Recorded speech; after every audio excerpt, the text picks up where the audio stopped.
this design of machine element lecture series. So today we are going to discuss the theory of the helical gear and what are the different terminology is present for the helical gear and how to find out the different forces present on that the helical gear. So it's a initial the terminology of the helical gear. It's a conventional representations of the pair of the helical gears. This conventional representation is based on the technical drawing, and it is necessary to show the hand of the helix or the direction of the teeth on the drawings. So because in the helical gear the combinations of the two different hand is present for in the one pair, and in spur gear there is no such type of the hand is present. So here the straightforward the teeth direction is the same and which is parallel with the axis of that shaft, the axis of that the gear. But in the helical gear the teeth direction is opposite and it is inclined with the axis of that the shaft. So here it is necessary to show the hand of the helix or the direction of the teeth on the drawing. The hand of the helix is indicated by the drawing the thin line. The three thin line is present here. Is indicate that lines, the continuous lines. The line are sloping downward to the right hand side directions. Then the, the lines are sloping downward to the right hand of this page for the right hand helical teeth are, and the line are sloping upward. So here upward to the right side to the, then you can say the left hand helical teeth, right? So it depends on the direction of the slope, it is decided that is a left hand teeth either the right hand teeth. So it's a conventional representations for the helical gear. So here then our aim is to uh, find out some relations between the different planes, is maybe the transverse plane and the normal plane. So in a portions of this drawing, so here the section YY and the section X is given, and is the middle part is indicate the top view of the helical gear. The portion of the top view of a parallel helical gear A1 B1, so is the A1 B1 and A2 B2, A2 B2, A2 and the B2, right, are the center lines of the adjacent teeth, are the center line of the adjacent teeth taken on the pitch plane, taken on the pitch plane, and the angle A1 B2 A2 is the helix angle psi, is the helix angle the psi. It is defined as the angle between the axis of the shaft and the center line of the tooth taken on the pitch plane. So here the psi is the helix angle, and it is, and the plane xs xx is the plane of the rotation. So is the xx is the plane of the rotations, and while yy, while the yy, so here this red line is indicate the section yy is a plane perpendicular to the tooth element. This y1 plane is perpendicular to the tooth element.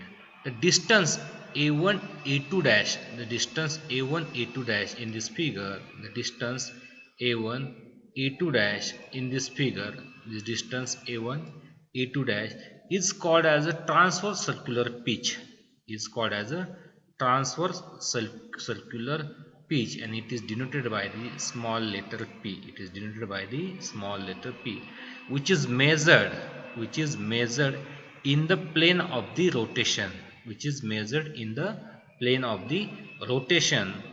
And the distance a1c, the distance a1c here, the distance a1c is called the normal circular pitch, is called the normal circular pitch, and it is denoted by letter small p suffix n, and which is measured in the plane perpendicular to the tooth element, in the plane perpendicular to the tooth element.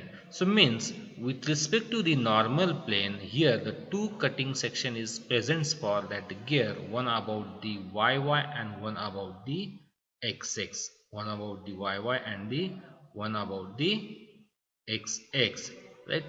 So then with respect to that, here the some nomenclatures is used. Here the psi is the helix angle, then Pn is the normal circular pitch, M suffix n is a normal module, M is a transverse module, alpha is the transverse plane angle, and alpha n is the normal precious angle. Right?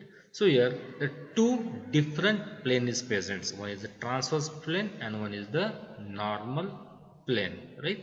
Okay. So further to this next slide, there here from the triangle A1C A2, either the A1 A2C, so is the angle A1 A2 C A1. So through this triangle, so cos psi is equal to A1C divided by A1 A2. The cos psi is equal to A1C divided by A1 A2, and here the distance A1C is nothing but the P suffix n normal pitch, and the A1 A2 is nothing but the P, right? So we are going to put this value in this equation, and the Pn is the normal pitch is equal to P into cos psi, right? And here you can substitute the p's into the P, and this P is measures with this normal plane is nothing but the pi. You can put this value in this above equations, and then the expression is like as the Pn is a normal pitch of that gear is equal to P is a transverse diametral pitch divided by the cos psi, So means normal diametral pitch of the helical gear is equal to transverse diametral pitch divided by the cos psi, Okay. Then in next conditions, here the yellow mark is present and is a triangle A1 A2 B2. So it is a triangle A1 A2 B2, A1 A2 B2. So here the distance A1 B2, so from this triangle the distance A1 B2 is called as the axial pitch,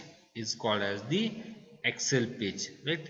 So with respect to this triangle A1 A2 B2, the axial pitch PA is equal to P divided by the tan psi P. So here this A1 A2 is given the P, right, and the distance A1 B2 is given the PA, right?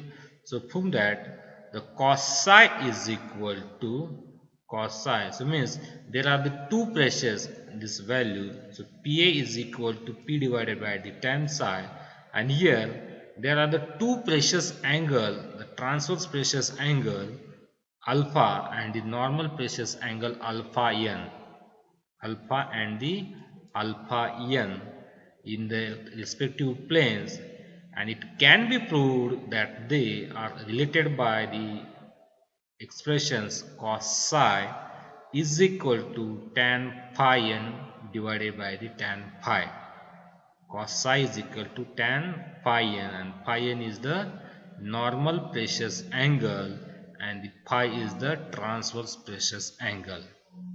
But basically the normal pressure angle is usually given 20 degree, and the pitch circular diameter D of the helical gear is calculated by the relations D is equal to ZP divided by the pi, either you can say Z divided by the P, and P is the diametrical pitch and Z is the number of teeth present on that the gear. Z is the number of teeth present on this gear, and is equal to Z into the M, and here M is the transverse module.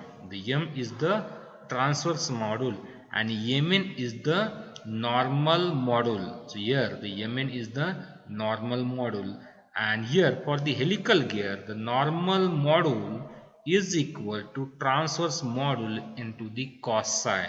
So I can repeat this: the normal module Mn, the normal module Mn is equal to the transverse module is equal to transverse module into the cos of psi, into the cos of psi. So in this way we can find out the normal module. Then with respect to that m, here the d is equal to z into the m. So means m is nothing but the normal module divided by the cos psi, and you can put this value in this equation, and by using that you can find out d, the diameters of that the gear is equal to pitch circle diameter of the gear d is equal to z into normal module divided by the cos psi, divided by the cos psi. Okay, then how to find out the center distance between the two helical gear? How to find out the center distance between the two helical gear? And this distance depends on the pitch circle diameter of that the gear, and with the geometry we know the very well the center distance between the two gears, either the axis of this two gear, is nothing but the d1 divided by 2 plus d2 divided by 2, right? So radius of that the pitch circle, radius of that the gear 1 and the 2. So here you can put d value for in this equation and rearrange this z1 mn divided by 2 cos psi plus z2 mn divided by 2 cos psi, and here the z1 and z2, these are the gear 1 and the gear 2, these are the gear 1 and the gear 2 which are in contact. So by this value, the center distance between the two helical gear is nothing but the normal module into z1 plus z2 divided by the 2 cos psi. I can repeat, the center distance between the two gear you can find out by using this equation. Mn is a normal module into z1 plus z2 divided by the 2 cos psi. So is the terminology of this gear. So here based on the virtual gear teeth we are going to cut this gear and observe this gear into the two plane. One is the normal plane and the one is the transverse plane, and with respect to that the normal plane and the transverse plane we are develop the equations for find out the diametrical radius the pitch circle diameter of that the gear d and the center distance between the two gears, and here also they find out the psi angle. Okay, then the next step is the force analysis of that the helical gear, the force analysis of the helical gear. The resultant force P, so here in this equations this resultant force P is present on the tooth of the helical gear, and it is resolved in the three component. The resultant force P is resolved into the three components. First is the tangential component. First is the tangential PT. Second is the radial component, and here the notation is the PR. P suffix R is the radial components, and the third component is the PA, is the axial either the thrust component, is the axial either the thrust component. Right? So and these forces is present on the gear depends on the direction of the rotations, depends on the directions of the rotations of the gear, and even the normal pressure angle alpha n. So here this normal pressure angle alpha n is the plane A B C by these dots, while the helix angle psi is in the lower plane. So is a CDB is the psi angle. Right? So then the next process is our aim is to make the relations between these tangential components, radial components, axial components with respect to the psi angle, with respect to the psi angle. So here we are consider the triangle ABC first. We are consider the triangle ABC first, which here A, this triangle A, B and the C. So AB is nothing but the radial components here, this AB and this PR. So is a parallel with this. So AB is nothing but the radial components, and the AC is the P. AC is the P, and here P is the, here in this case the P is the resultant force. So here the P is the resultant force presents on that the gear, right? So from the triangle ABC, from this triangle ABC, the radial components PR is nothing but the P divided by the sine alpha n. P divided the sine alpha n. Either you can say sine alpha n is equal to PR divided by the P. So we are going to rearrange. So here the radial component is equal to P divided by the sine alpha, right? And this PR is nothing but the, and then how to find out the BC dash? How to find out the BC dash? So from this triangle ABC, BC dash is nothing but the P cos of alpha n. P cos of the alpha n. So we are make the notation equation A and the equation B.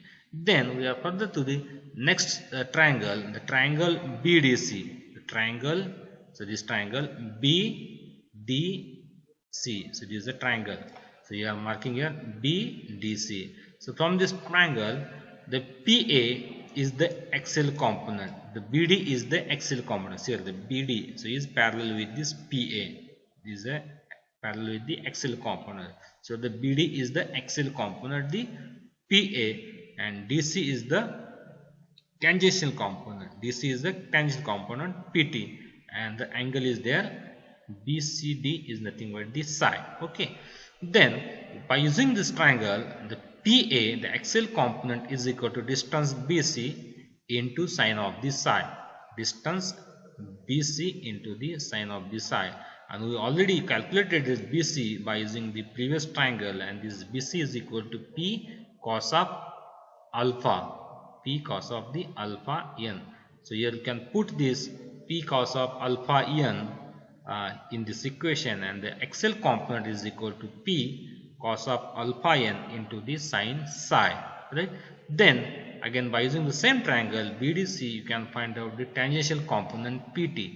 Tangential component PT, and here the PT is equal to distance BC into the cos psi, into the cos psi, and here we are also known the BC, distance BC is equal to P cos of alpha n. You can put this value, and here the P cos of alpha n into cos psi is nothing but the PT, is nothing but the PT, right? Then from the equation C, and equation D, you can make the relations between the axial component and the tangential component. You can make the relations between the axial component and the tangential component. And here the axial component PA is equal to PT tan of psi, is equal to PT tan of psi, right? So here one equation, by using that you can find out the axial components of the gear by using the PT and the tan of the psi. Then by using the equation A and D, by using the equation, so here is the equation A, radial component is equal to P, resultant component sine phi n, right? Sine phi n. And the equation D, so is the equation D, and equation D is a tangential component of that the gear is equal to P cos of alpha n into the cos psi, right? So by using the equation A and D, you can make the relations for radial components and the tangential component. So here the radial component is equal to tangential component in bracket tan of phi n divided by cos of psi, divided by the cos of psi. So here these are the two equations for the axial component and the radial component. Okay, then our aim is to find out the tangential component. Our aim is to again find out the tangential component, and we know very well how to find out the tangential component. So here the tangential component is called as the driving force. The tangential component is called as the driving force, right? and this driving force you can find out by using the relations. So we know the very well the tangential component into that distance where the actual forces is present, and with respect to that distance the torque is transmitted about that axis. So here the mt is equal to, we know the very well, the torque transmitted by that component is equal to tangential distance into that, sorry, in tangential distance into the applied force, tangential distance into the applied force. So we know these equations very well.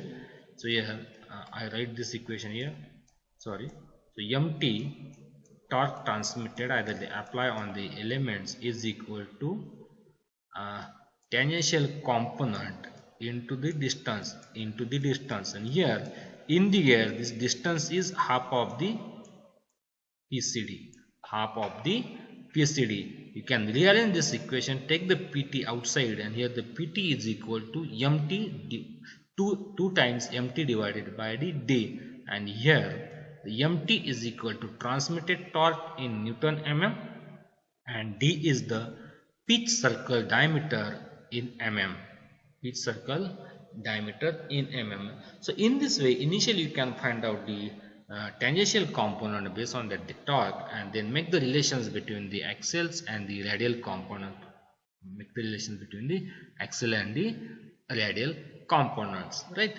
And here in the some examples of the gear tooth forces, it is often required to find out the magnitude and the directions of the three components, and the magnitude are determined by using these following 4 equations, and this equation is already heard here. The mt is the transmitted torque of that the gear is nothing but the 60 10 raised to 6 and into the power in kilowatt divided by 2 pi np. So here n is the speed of pinion. Here n is the speed of the pinion, not for the gear, because so we are coming on that why we are use this np. So here the p suffix is used for the pinion. Then tangential component is a 2 times mt divided by the dp, pitch circle diameter of the pinion. Then pr, radial component, is equal to tangential component into tan of phi n divided by the cos psi, and the p axial component is axial component pa is equal to pt into the tan of psi, right? So by using that 4 equations you can find out the magnitudes of the different components, right? And here is very important the informations required in order to decide the direction of the 3 components, the direction of these 3 components pa, pt and the pr. How to decide them? So here which is the driving elements and which is the driven elements, so it's very important. Then is the pinion is rotating in clockwise or anti-clockwise directions. Then third one is the what is the hand of the helix, it is right handed or the left handed, right? And here the direction of the tangentials and the radial components are decided, the directions of the tangential and the radial component are decided by the same method that is used for the spur gear, spur gear means the rotations, if only 2 gear is present and if you rotate the pinion, so pinion is present at the right hand side directions and the gear is present in the left hand directions, and if the pinion is rotated in the anti-clockwise directions, then the gear is rotated in the clockwise direction. The same direction is present for the helical gear also, rotations about that the pinion. The pinion rotated in the clockwise directions, then the gear is rotated in the anti-clockwise direction, and vice versa. And even the tangential component PT, here the tangential component PT, the directions of the tangential component for the driving gear is opposite to the direction of the rotations, and the directions of the tangential component for the driven gear is same as the direction of the rotations. So is it importance. Then radial components PR, so here the radial component PR, the radial component on the pinion acts towards the center of the pinion, and the radial component on the gear acts toward the center of the gear, and the one remaining component is a thrust component. It is called as the axle component. Thrust component as is called as the axle component, P suffix A. Here the need to determine the direction of the thrust component. You need to determine the direction of the third component. This is very important. The select the driving gear from the pair. Select the driving gear from the gear. So means pair is present. One is the pinion and one is the gear. Our aim is to first select the driving gear from the pair. Then use the right hand for the RH helix and left hand for the LH helix. Use the right hand for the RH helix and left hand for the LH helix. The next is keep the fingers in the direction of the rotation of the gear, and the thumb will indicate the directions of the thrust component for the driving gear. Here the thumb get the directions of the thrust component for the driving gear, and the direction of the thrust component for the driven gear will be opposite to that for the driving gear. With respect to that, it is decided to here the direction of PT, PR and the PA.